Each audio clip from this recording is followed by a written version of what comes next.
As a test of evolutionary theory, I would love to see a creationist just once come up with a fossil bed that shows trilobites and in the same bedding plane, hominids.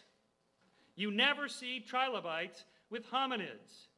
Now, creationists will say something like, well, there was this hydrodynamic sorting in the flood, and all the stupid beasties died and fell through in the flood and drowned early, and the smarter ones climbed to the higher hills, something like that. Not one smart trilobite managed to make it up with the hominid.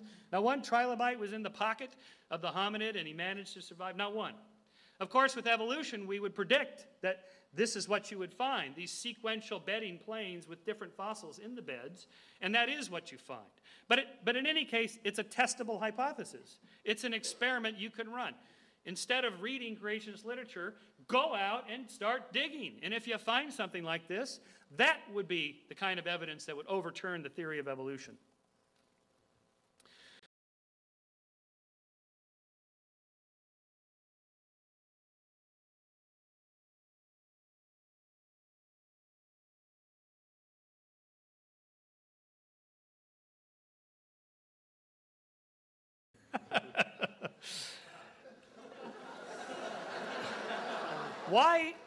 Why do you suppose fish died in the flood? How do you explain that? All these ocean swimming dinosaurs died in the flood? Just all of a sudden couldn't swim?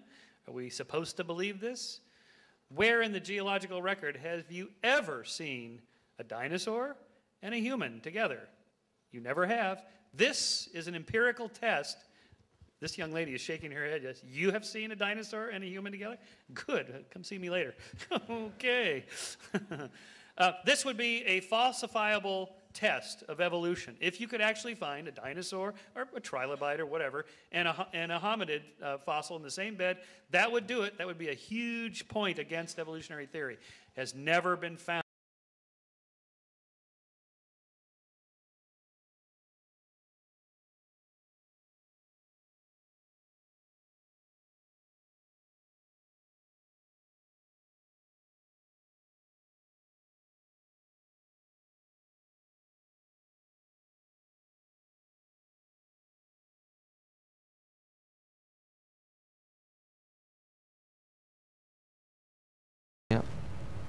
Another evidence, let's move on to another one. Unfossilized dinosaur bones. There have been evolutionists, dinosaurs 65 million years old. Right.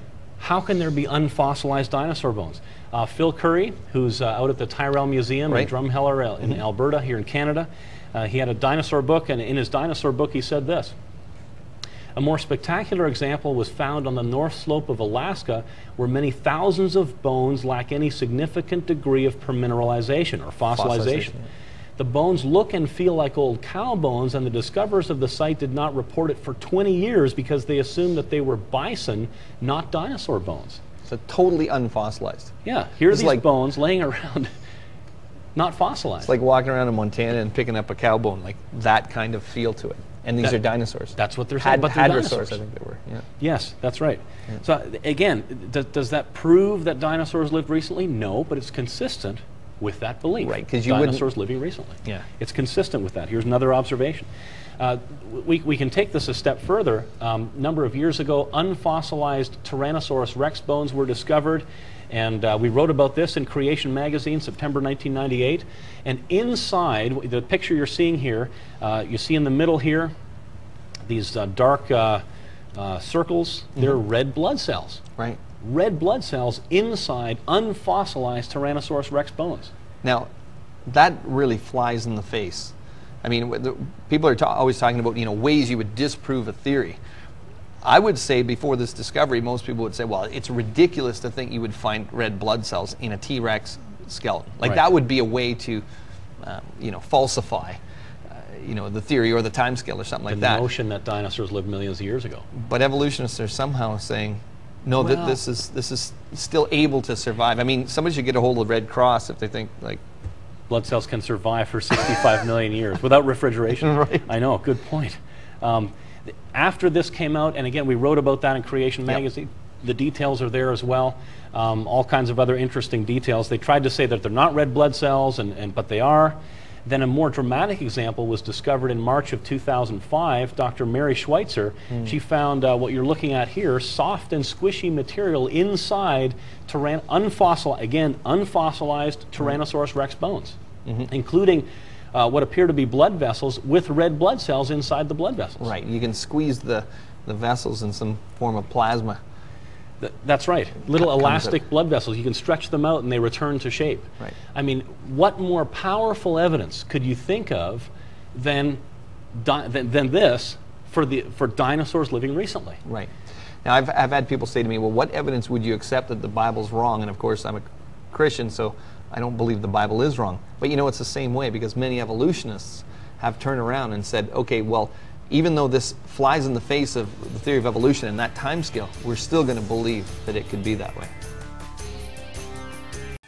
So, how do we know evolutionary theory is true? It's not true, capital T, true in a religious sense. It's not true in a political sense. Not true in a legal sense. You've heard two legal metaphors tonight. This is the wrong metaphor. Science is not the law. It's a different way of thinking completely. This is why when lawyers try to do science and scientists try to do law, they get messed up. They shouldn't do that. There's different ways of thinking. Science traffics in fine shades of gray with probabilities of being more closer to truth or less closer to truth. But there is no capital T truth. However, we are confident that it's provisionally true. That is, could be wrong. We'll see. But it gives a coherent explanation of what we know. It's conciliant. That is, independent lines of inquiry all jump to the same conclusion.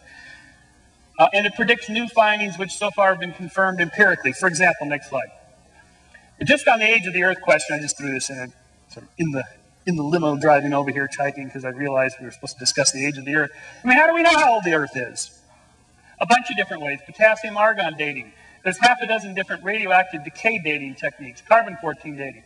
Plus the age of the moon rocks, the age of the solar system, the age of the universe. Now, this is the point.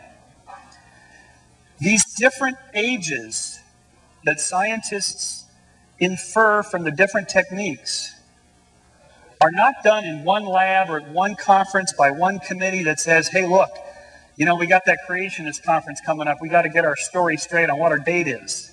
It doesn't work that way. These are different scientists in different fields who go to different conferences and read different journals and don't even know each other.